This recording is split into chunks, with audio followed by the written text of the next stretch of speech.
What's up guys, my name is Alina Smith. For those that don't know, I'm a writer and producer for projects like ITZY, Red Velvet, Produce 101, and many others. And on this channel, I talk about all things music production and songwriting. So if you are not subscribed yet, make sure you hit that subscribe button down below. All right guys, so in today's video, I'm going to do a production walkthrough, which means I'm going to show you different elements of a song I co-wrote and co-produced. The song is called BADA BOOM. It just came out today. The artists featured on it are LYRE and Byul from Mamamoo, and it was featured today on Street Girl Fighter, which is a really cool dance type show, like a competition show on Mnet in Korea.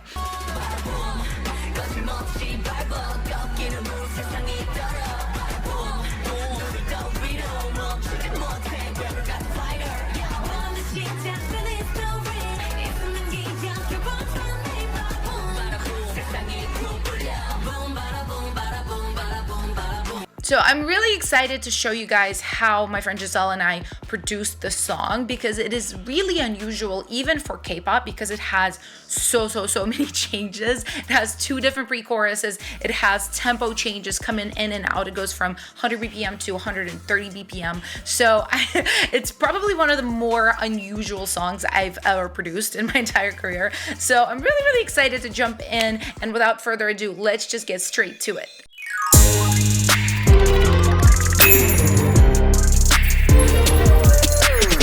Alright guys, so I've got the song here. This is obviously the demo version. I actually don't have the session with Byul's and LYRE's vocals. Like, these are all our vocals. So I'll mostly be going over the track. And one thing that you guys need to know about the song, so originally this track was started by my friend Gisselle, and she basically wrote the idea and then sent it to me, and together we finished it. So some of these stems, like these ones, are ones that she started with and they were imported, and some of these, you know, like these MIDI obviously is stuff I added. So I'll kind of go over everything, and hopefully this will be helpful for you guys. But let's start with the intro. This is what it sounds like.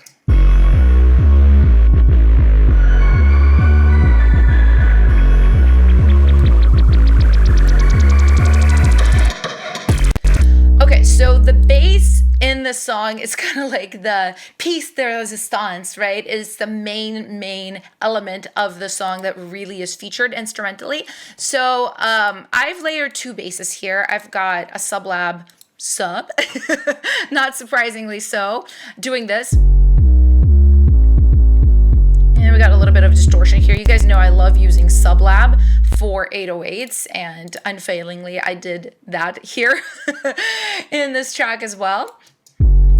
So yeah, basically this is a preset I use a lot, this 808 Oxy and 808 NASCAR are honestly, these are like the second and third presets that come up, and I use them all the time. I just kind of adjust the length of the 808, you know, the filter, the pitch, like these things I kind of play with, and the distortion is really what colors it, especially like what you choose, what kind of distortion mode. So yeah, this is my favorite instrument currently for making 808s. So, and then there's one more layer. There's like a serum layer on top of this.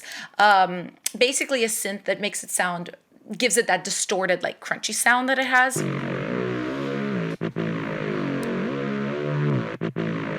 Yeah, you know, Serum is really good at this. Obviously, you can adjust a lot of these presets. There's such great functionality in Serum as far as like how you can sound design. I feel like I didn't even really sound design this so much. I just kind of found a preset that I liked.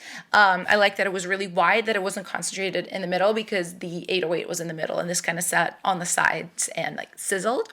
So yeah, that's basically like these 2 stems is what makes the bass here, at least for this type of part. And we have the drums here. So, actually, no, we don't even have any drums. I lied. I'm a liar. I get it, liar. No drums in the intro. We have this nice little riser, couple of different risers that Gisselle made. You know, just kind of the bubbly EDM type sound. I really do like this. A lot of this often is used in K-pop, so I really like these. I pretty much kept them. I don't know if I really processed these. Oh, okay, I see what I did. I just made this pan left to right using Pancake. Yeah, this is a free plugin, by the way. For those that don't have a panning plugin, go ahead and grab it. It's free. So, and then there's a processed vocal here. Again, this was made by Gisselle. I only just turned it up and I emphasized the top end of it because I wanted it to kind of shimmer up top. But yeah, not a whole lot done to it. And then there's this really cool synth line, which I love. It's very dark and kind of creepy, which I really, really enjoyed. And I use spaced out, which is like a verb and delay combination I guess, plugin. I want to see what it sounds like without it. Oh, it already had verbed on it. I just added even like a little bit more of that kind of, I don't know, just mumbled space. I don't know really how to call it. I just wanted it to be a little bit like darker and gnarlier. So, and then it pans left to right as well. So, and that pretty much is the intro. It's really simple. We have this transition here. Very important for all types of popular music, but K-pop especially, just to create these moments, especially for something like a dance show, right? This transition, if you watch the video, like they do moves basically like along with these drums. So you have to think that way too. Not like think like a dancer when you produce, but think about choreography and creating these moments that would be really, really cool to choreograph too. I think that's really just one stem, right? Oh yeah, we just have one stem fill right here. It's like a Foley. Yeah, and then it gets straight into the verse. So really, really simple at the top.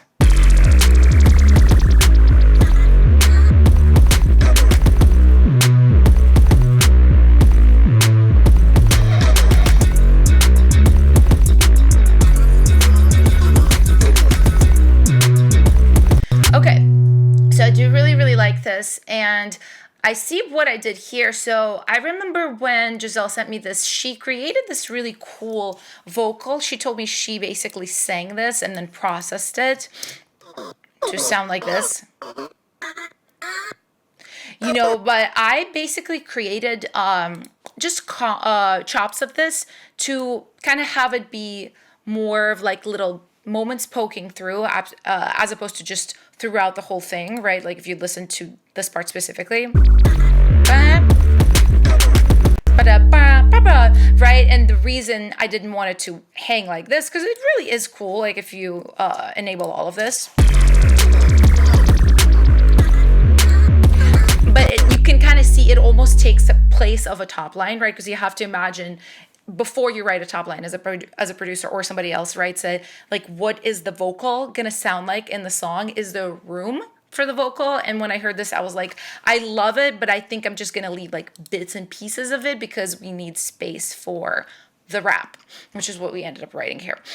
Now, as far as other things, obviously the drums kick in right here, which is really important because the intro doesn't have them. Again, dynamics really important in any kind of popular music. If there's no drums right here, they probably should be coming in the next section. So we got a kick here.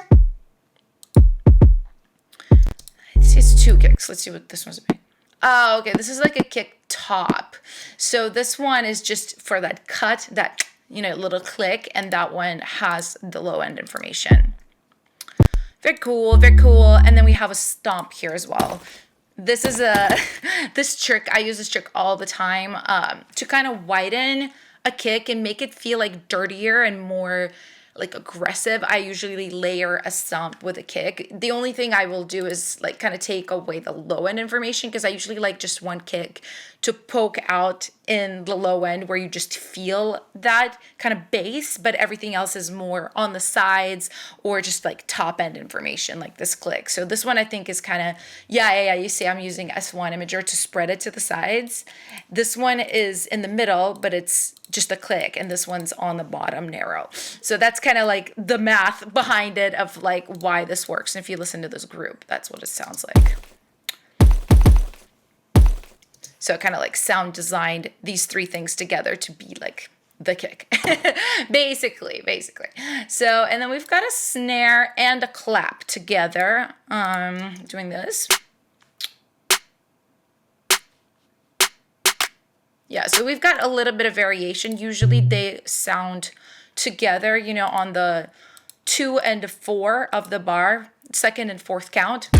2, 3, 4. You know, this is like the most common snare placement in all pop music that's in 4/4 time signature. So yeah, it's pretty kind of like basic. It just has like a little bit of this variation on the 4th bar and 8th and 12th, 16th, so on and so forth.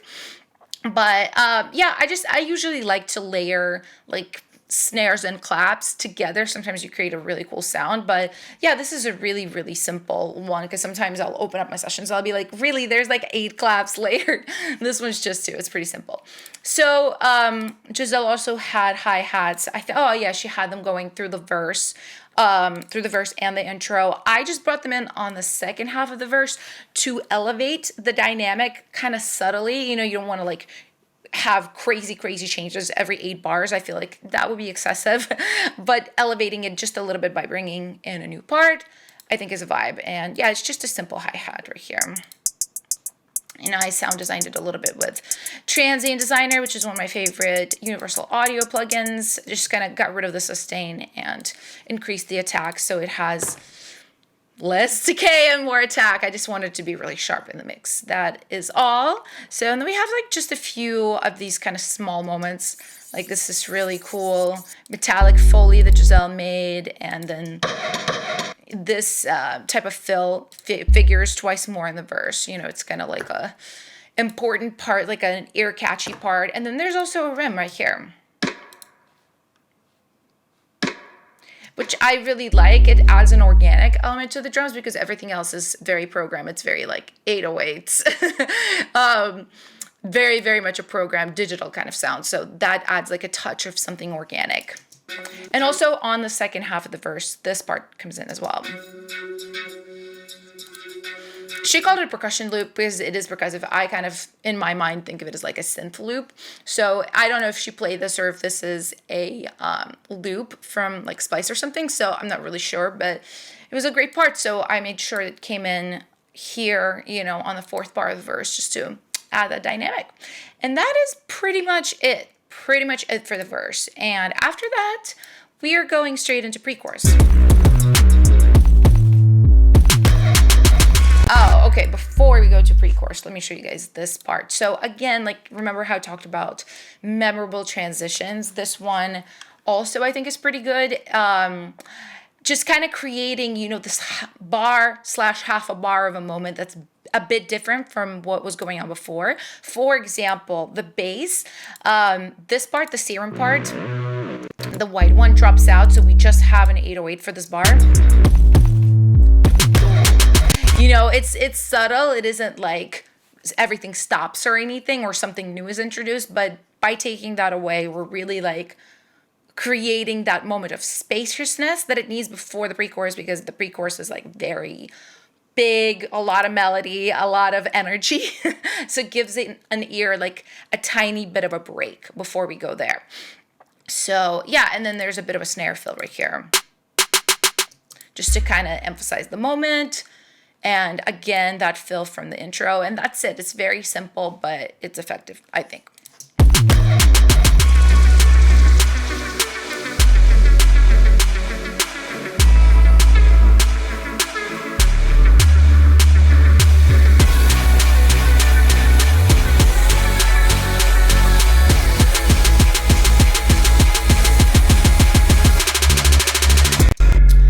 Okay, so if you guys listen to K-pop, you probably know the pre-chorus is always a departure sonically. It's very rare that the pre-chorus in K-pop would stay the same as the verse or be very similar to the chorus. Usually it's different chords. Usually it's a different type of rhythmic bed, right?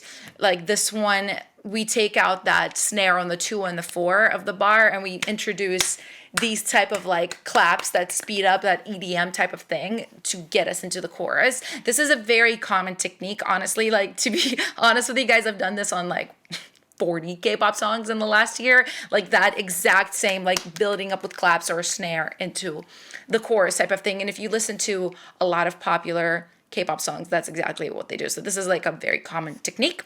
Okay, so what all is in here? I'm kind of curious. We have a different chord change coming in, so let's hear this part, for example. Okay, cool.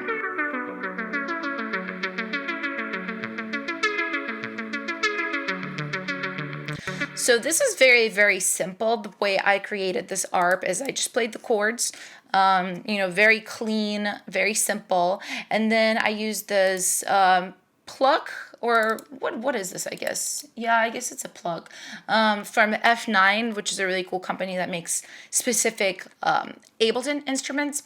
And I just added the Ableton arpeggiator to it to have it be an ARP as opposed to just chords. Like if I take that off, this is what happens. So yeah, you know, and then there's a little bit of other processing, like there's panning going on, there's a little bit of an auto filter vibe going on. But yeah, basically the whole point was just to change the chord structure. And I tried some stuff here, but it's muted, so I didn't use it. And here, let me take a look at these. Oh, I see. I don't remember what I made these with. I want to say Diva, which is one of my favorite synth plugins. I did print these down because I'm guessing I was running out of CPU. This is a pretty big session. So yeah, but basically the point about this part is I just wanted it to be really dense, right? So I have a lot of instrumental parts kind of taking up different like parts of the sonic spectrum, like this, for example. Oops. There's a lot of shimmer up top in the top frequencies, but it also has a really nice like mid-range kind of vibe going on. So it kind of covers a lot of ground. This one is just the top, very, very high frequencies emphasized. I'm sure I EQ'd it to be this way. This one honestly is like, I'm like, what is this even for? You probably can't hear this that well in the final mix. And then again, on the second half of the pre, I have more things come in like this. You know, again, using Serum for that sawtooth kind of vibe, like very buzzy. I do think Serum is really, really good for anything EDM related. Usually anytime for K-pop, choruses, pre-choruses, anything that needs that like buzzy synthy vibe, I immediately start looking at Serum. Same, also Serum. Yeah, and here I'm using One Knob Pumper by Waves. You can see it here, just to add in that pump. You can just sidechain to the kick or something, but this is a good plugin where I can probably unfreeze it and show it to you guys. Yeah, you just turn it up to here, and you know, without it, it doesn't have the pump. With it has the pump. So yeah, there's a little bit of effects going on here. Some, I forget, I call everything risers, but I guess ones that go down are not risers, they're like down lifters. I always forget the name though. So in here I'm using the same one as a riser and a down lifter, because here at the end of the pre-chorus, it rises, here it falls. So pretty simple. I also have this. Oh yeah, I'm just using Giselle's vocal effect from the intro, bringing it back in as a motif. So we have this riser here as well. It's just, you know, like a group of people and go, hey! This is kind of a common trick for me. I like this specific element, but I also have like several ones. Even like LYRE, our splice back has this LYRE siren scream. Which is like me and my partner Elli, and I think one more person like screaming in one of the sessions that we did like 4 years ago. So this is a really cool technique to use. But yeah, overall, this is basically just it, other than these snares and claps right here that are building up. You know, again, like a common technique, it starts with quarter notes, goes to 8th notes, goes to 16th note, 32nd notes, and then it drops into the chorus. Just helps like hype it up, you know what I mean? And the kick is doing the same thing here. All right, so I think now we are ready to take a look at the chorus.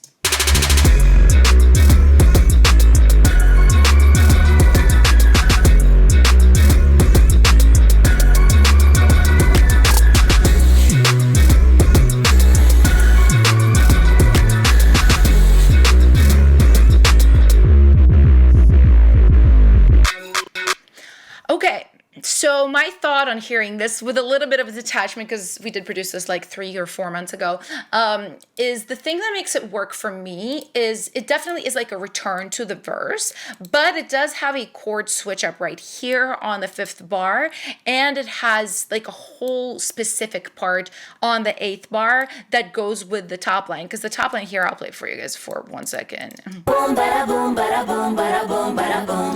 Right, we've got that, and the bass goes with it. So a lot of the times in K-pop, this is also like a common thing to do, is to create a moment by having vocals and instruments do the same melody, you know, to really make it stick in the listeners' minds. And that's what that is doing here. But basically, these first 4 bars are very, very similar to the verse. It's basically the same bass. It's basically the same kick pattern. I'm pretty sure. Yes, it is. It is. There's a bigger snare added than what's in the verse. Just honestly, just a larger sound than what we had before, but it's the same pattern. The hats are the same. There's 2 stomps instead of 1, just to make it even bigger. But yeah, it's pretty much very, very similar. There is, the rim is again present in the verse, but there's this snare buildup just to add extra percussion. Oops.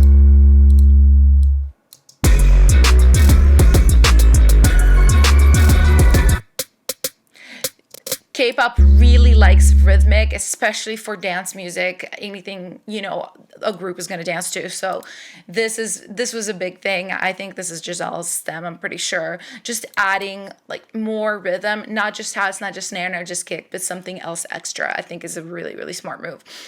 So yeah, it's pretty much just like the verse, but it does get a bit different right here where it switches up the chord underneath the melody, right? Because if we stayed the same, I think it would have gotten pretty redundant after these 4 bars. So that's why it's switched up, you know, right here.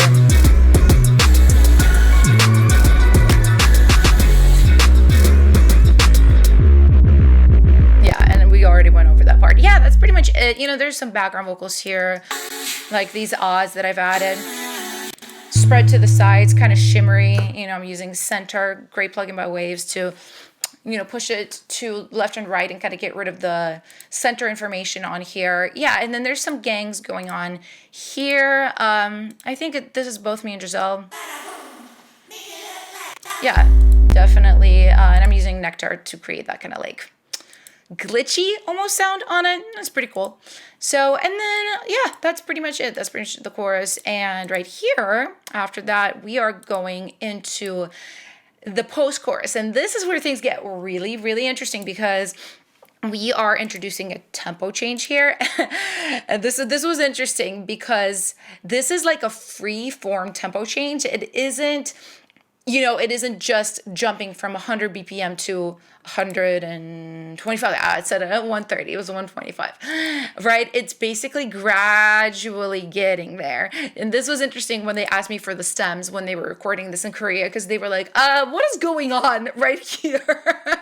And Ableton unfortunately doesn't print tempo maps, so I had to kind of like give them the click right here just so they could like orient themselves as to what was going on, because this is completely pretty much, I don't want to say rubato, but it is like an accelerated tempo change, but it isn't, you know, you can't track it necessarily. It's pretty free. So this is what it sounds like.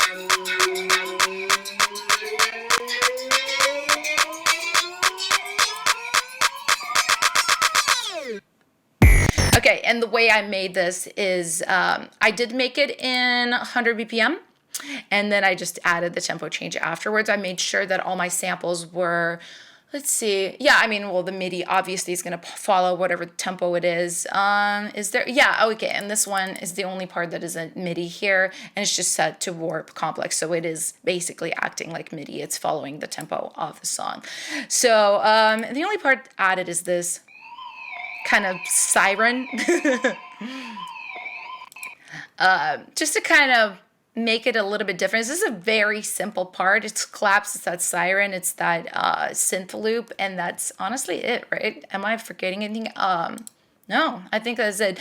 There's a lot going on vocally here, so this part is supposed to be lighter. I don't know if I'm like supposed to play the demo vocals. I'll play like a little bit of it just so you can kind of hear. Hot girl got the boom, boom, boom, boom. You know, there's a lot of harmonies. There's a lot of things going on. So while this is heavy, this is light. Again, like a dynamic choice. So, but anyway, this next part I really love. I remember we were just like having so much fun when we created this. It was just really, really fun to jump to a different tempo and a completely different feel. So I'll play it for you guys.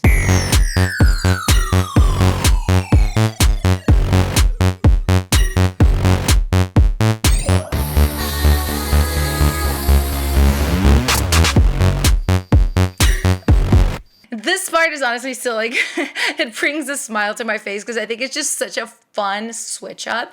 And it is pretty light instrumentally. It's nothing crazy. So we've got, again, I use a lot of serum on here. It's just like a big gnarly, like triangle wave synth. It's just like,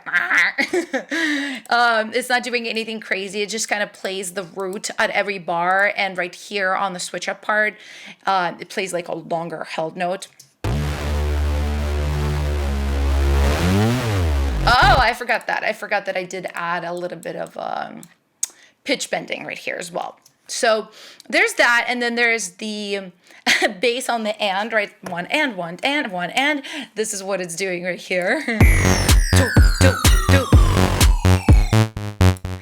It's really funny. It's almost like an 80s kind of vibe. It sounds like a video game to me, but this is Trillion, which makes sense because Trillion has a lot of classic keyboard bass patched into it, so that's why I chose that preset. Oh, it's actually, whoa, this is a default preset of Trillion. That's crazy.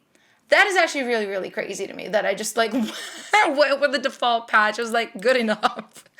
That's really, really funny. You know how like as producers we sound design or we look for presets or we adjust presets and this can take a long time. I just was like, oh, this sounds good. I kind of in a way, like I don't want to put it down, but it like sounds like dinky to me, but like in a good way. That's what I wanted for this part. So that's what we got. And the kick pattern changes. It's a 4 and a 4 now.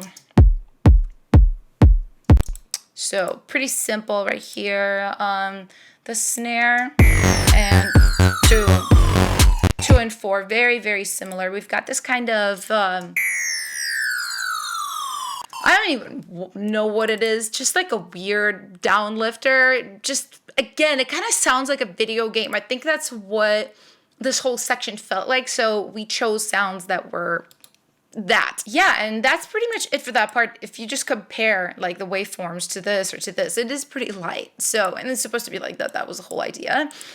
And after that, we go into a different pre-chorus, which is kind of like it's a strange concept, but when we tried the original pre-chorus, it felt really off. Like it just didn't work. So we went with the pre-chorus that stays in 125 BPM. So it's a totally, totally different vibe.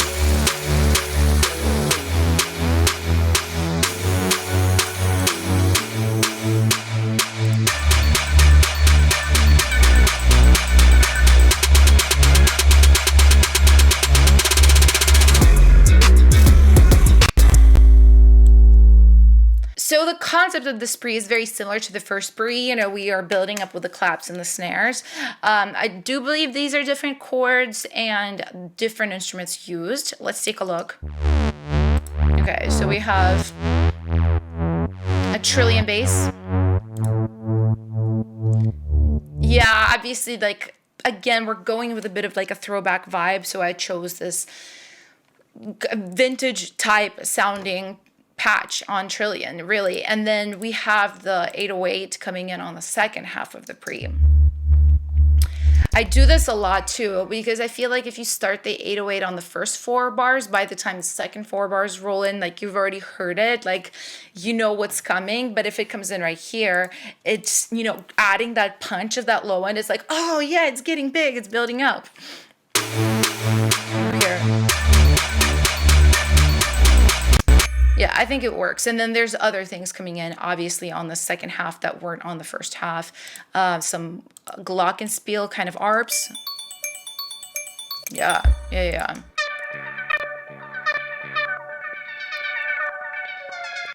Yeah, my computer is not happy. Look at all these CPU spikes. There's a lot in the session.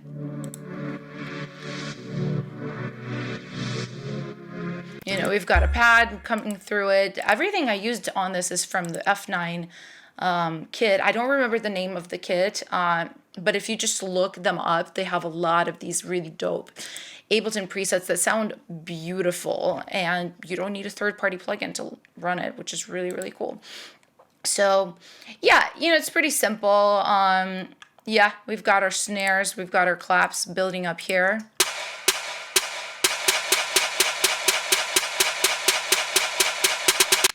So, and then we've got like a stack of background vocals at the top of it as well.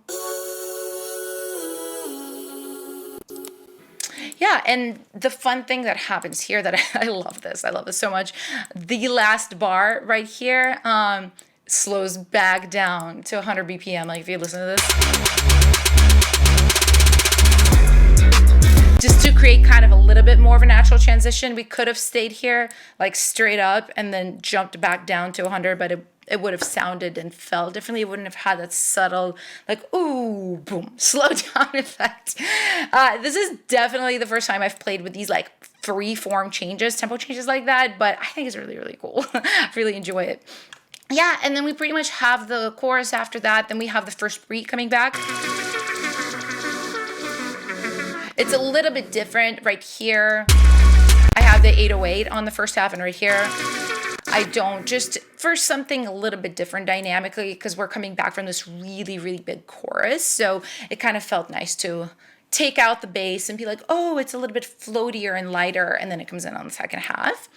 So, and then yeah, it ends with the chorus, which is just lightened up a little bit.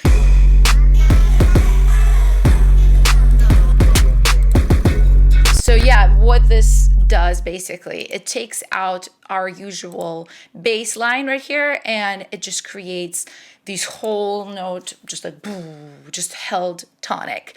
Again, just to create a different moment. I think I said this like 15 times already in this video. It's all about creating all these special moments throughout the song, especially for K-pop. You know, and right here, we have the same bass pattern from the right before the post-chorus. The do do do do do do do do do do do do. It comes in right here just to kind of hype it up. So yeah, and then it ends basically with that same part, the post-chorus part, and speeds back up. You know, hot girl got that boom boom boom boom, that whole thing. I'm gonna bada bada boom boom.